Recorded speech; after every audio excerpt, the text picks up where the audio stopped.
Hello everyone and welcome to the Assessment 1 Flipped Collab session. I'm Rose, your unit coordinator, and today I'm going to go through the unit requirements step by step in preparation for our live Collab session. There are 3 sessions dedicated to the assignment in this unit, so I hope this session gives you a better clarity for what you need to do for the assignment, especially for what you need to collect when you're out on placement, then to do this assignment. Remembering that this unit has 2 components that you must pass to pass the unit, and there are separate requirements for placement and for your assignment. The assignment is a beautiful way for you to showcase everything that you have done on placement, because we can't go out there and watch you and all the wonderful teaching and learning that you are doing. This is a great way to showcase what you have done over the 4 weeks of placement. Okay, so let's get started.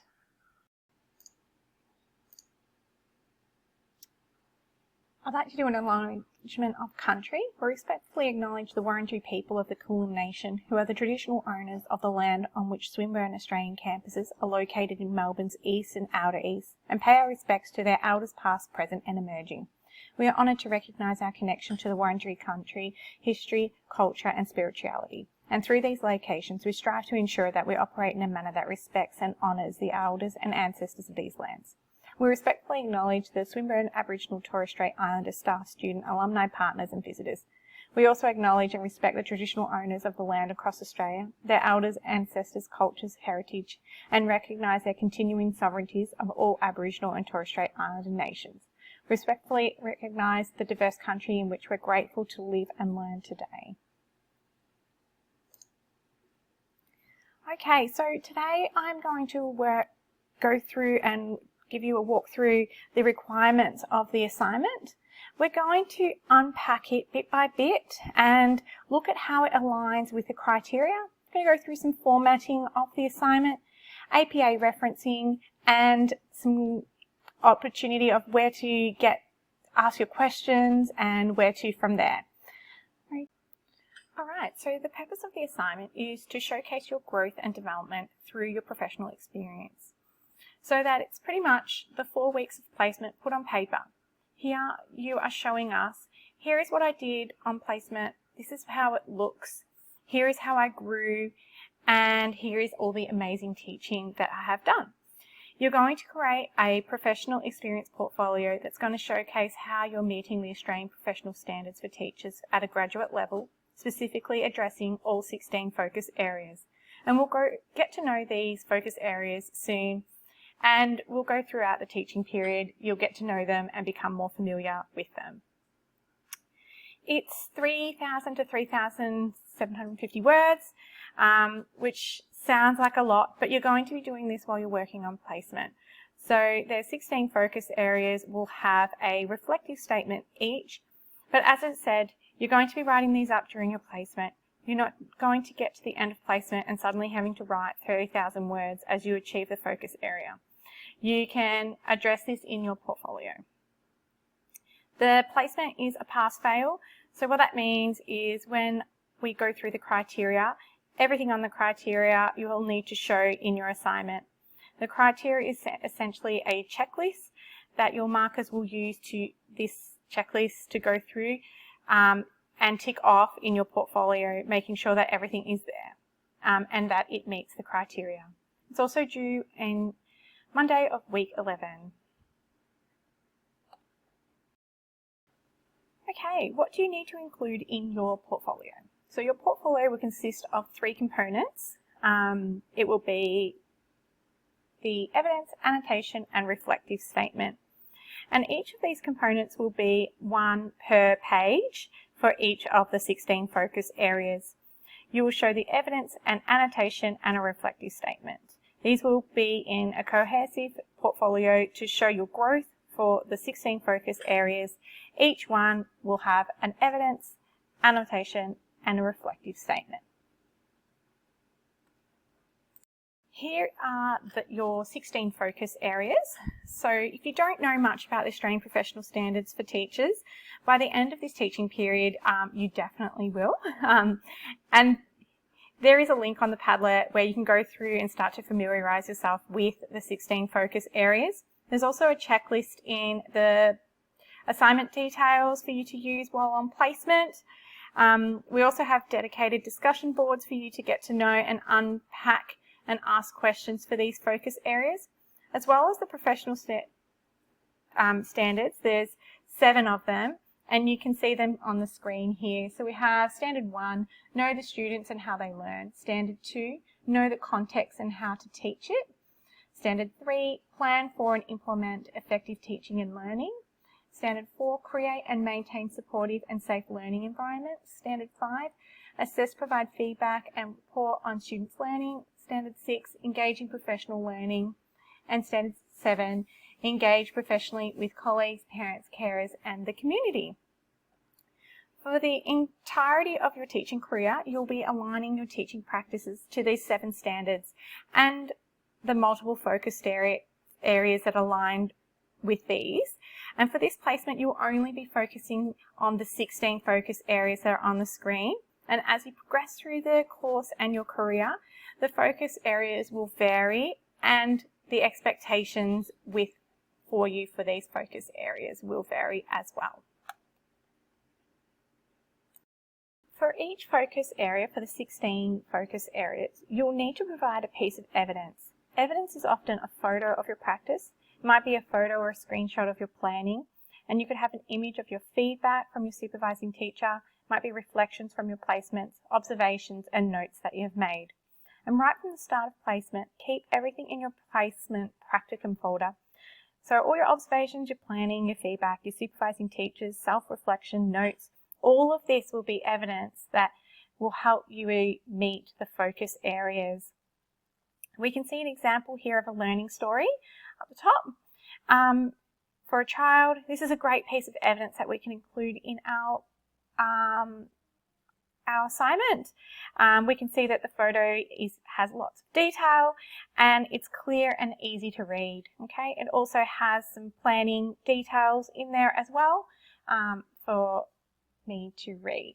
And we can also note that the children's faces are blurred and we are making sure that we are using pseudo names as well.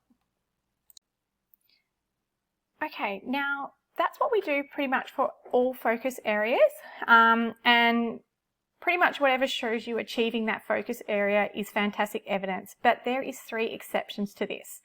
Okay, so for focus area 1.1, you need to have 3 observations, 1 running record, 1 time sampling, 1 learning story.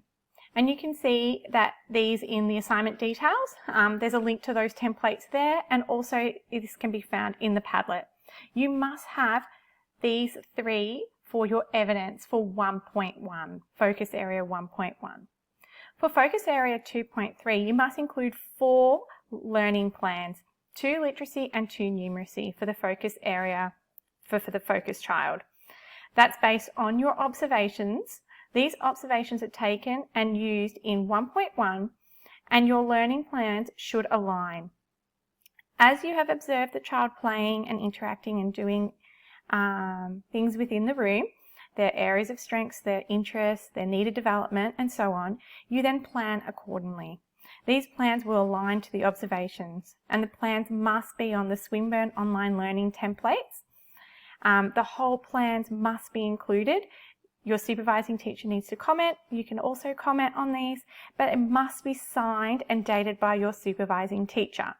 Please note that this piece of evidence will go in your appendix, so this will go after your reference list.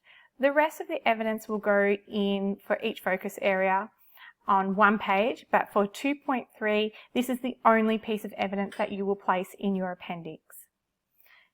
So now you can see this is something you're already doing while on placement. You are in week 1 collecting and taking observations. There's your evidence for 1.1. For 2.3, you will be working on these in weeks 2, 3 and 4. You're implementing your literacy and numeracy plans, and you'll need 4 of them, and you will include these plans in your portfolio. But this is what you have done on placement, so you're not doing anything extra, okay? For focus area 6.1, this is for your SMART goals, okay? We need to make sure you're put your SMART goals in for focus area 1.1 evidence. And we'll talk about the SMART goals in the discussion boards, our live collabs, and with how this looks. You'll be setting yourself a goal for your placement and then reflect on how well you achieved it or didn't achieve it throughout your placement. And this will be used for 6.1. You'll also do this in your modules and learn more in depth about SMART goals.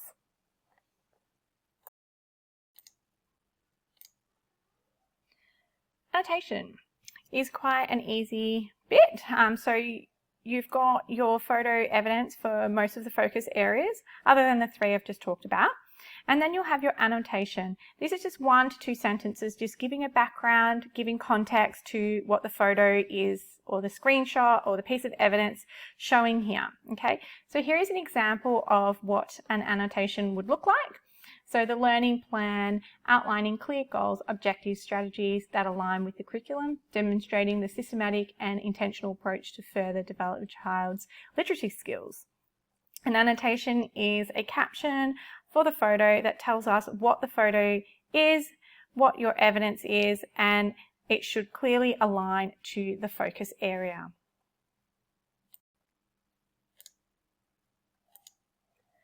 Okay, so for each focus area, you're going to include a reflective statement. Now, a reflective statement is 1 paragraph of about 200 to 250 words. It's not a description of what you did on placement, rather a reflection. It's talking about how you're meeting the standard and how does the evidence show that you are meeting that. What you did on placement to meet that particular focus area. It's really important to remember it's about you and about your achievements on your placement. It's not about what your supervising teacher did or any other teachers or what you have seen on placement. It's about your achievements for those focus areas. These reflections will be supported with scholar literature. Literature does not include government documentations.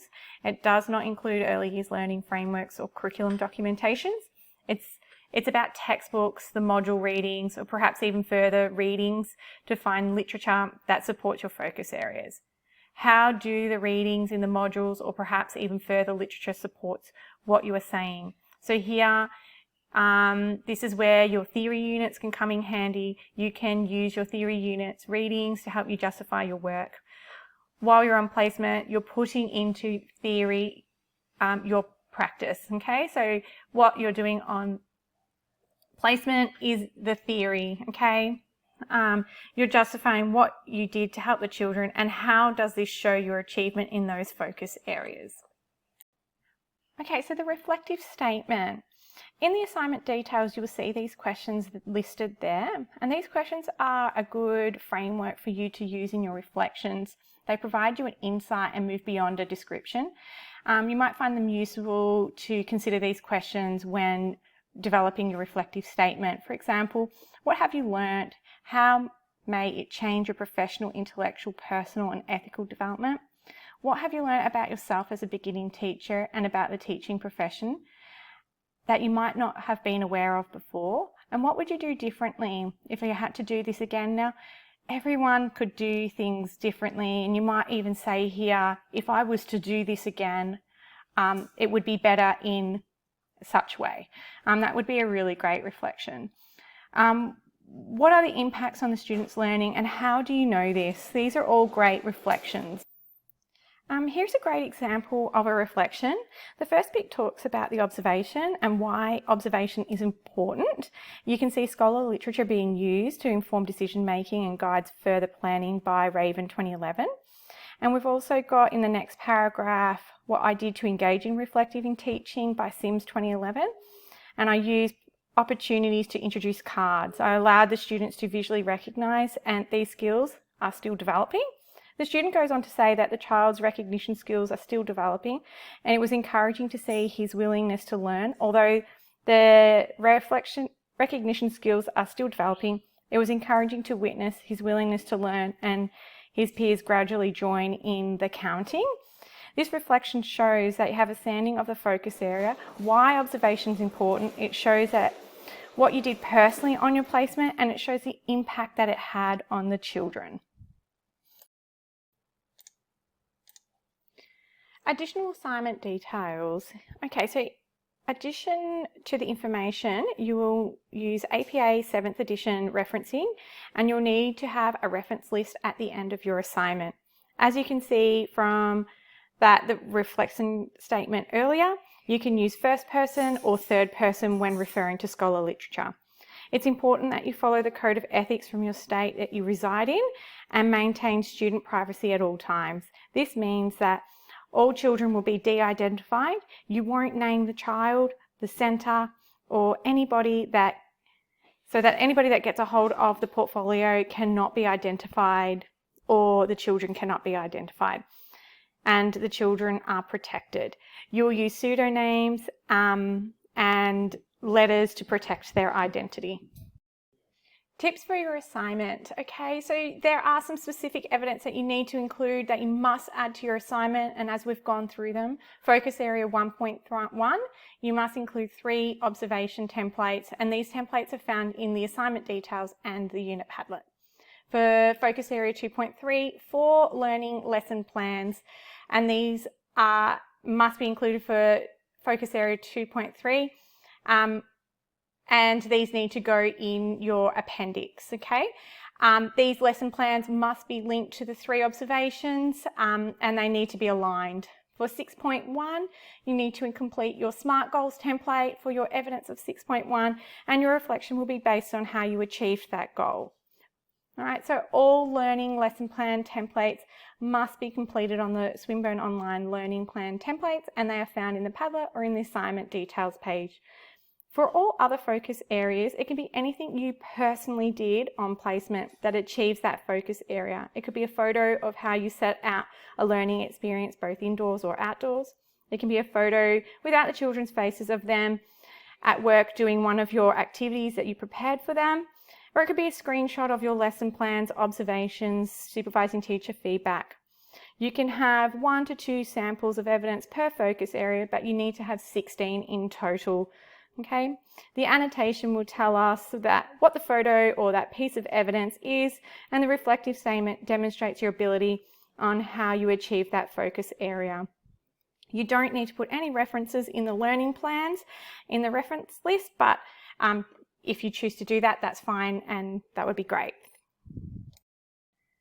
Okay, criteria 1. You are required to carefully reselect your evidence that you believe demonstrates your ability and your knowledge and understanding of the skills for each focus area. You must draw on this current placement, and it must be from your own practice and your own teaching. You need to make sure that you include 3 observations for focus area 1.1, a running record, a time sampling, and a learning story.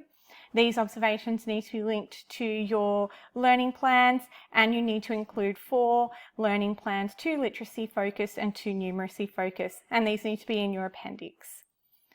And these need to align with your observations. You'll need to include a SMART goal for evidence 6.1, and all learning plan templates, please make sure they're on the Swinburne Online Learning Plans. They need to be signed by your supervising teacher with a comment and dated, okay? So please remember the requirements for criteria 1. Some evidence may overlap from different focus areas, and that's fine, but make sure it must be still your own work, and each reflective statement is its own reflective statement based on that particular focus area. Okay, so for criteria 2 and 3, you need to make sure you include an annotation. And so here we want to see what's in it. We want to see a description, a brief description, 1 to 2 sentences that captions, provides context for the reflective statement, okay, and tells us what that piece of evidence is. We'll have a reflective statement for each focus area. We need to see that the observation and lesson plans are aligned and connected, and they need to be based from the observations, your lesson plans. There needs to be at least 1 reference of scholar literature used in each reflective statement. The reference list will be at the end of your assignment, and it needs to have at least 10 scholar literatures moving beyond the government documentation, so your ATSOL and early years learning frameworks. Okay, remember to start with our unit readings, and then you can move on from this and use theory from your theory units or do further research, but making sure that it is scholar literature. Okay. Each reflective statement needs to be beyond a description and needs to show how you meet that focus area. Here in the reflective statement, we want to see you support your ideas and your growth and your knowledge with scholar literature. Okay, so criteria 4, this is pretty much the same in most units that you'll see. We need to make sure that you're using a professional academic tone writing throughout your assignment, that you've proofread your work, there's minimal spelling and grammatical errors throughout your work, you've used a blend of quotes and paraphrasing to support your discussions and reflective statements throughout. We want to see less quoting and more paraphrasing, showing your understandings here. That you've used the APA 7th decile referencing, and there is only 1 page per standard with focus area being used, okay? So here we need to see you weaving your literature through your reflections, and we have 3 live collabs going over the assignment, so please use those to ask questions. Head on to the discussion boards. Your OLAs are there. They're eager and ready to answer your questions, so please use the discussion boards to ask any questions for the assignment. There is no silly question. We're all here to support you to make sure you understand the requirements. Along with that, there is a lot of information within the Padlet for you. Okay, Turnitin. So please make sure that you submit your assignment through the Turnitin Originality Report. This will come up with any plagiarism or errors in APA referencing. So please make sure you do this prior to submitting your assignment.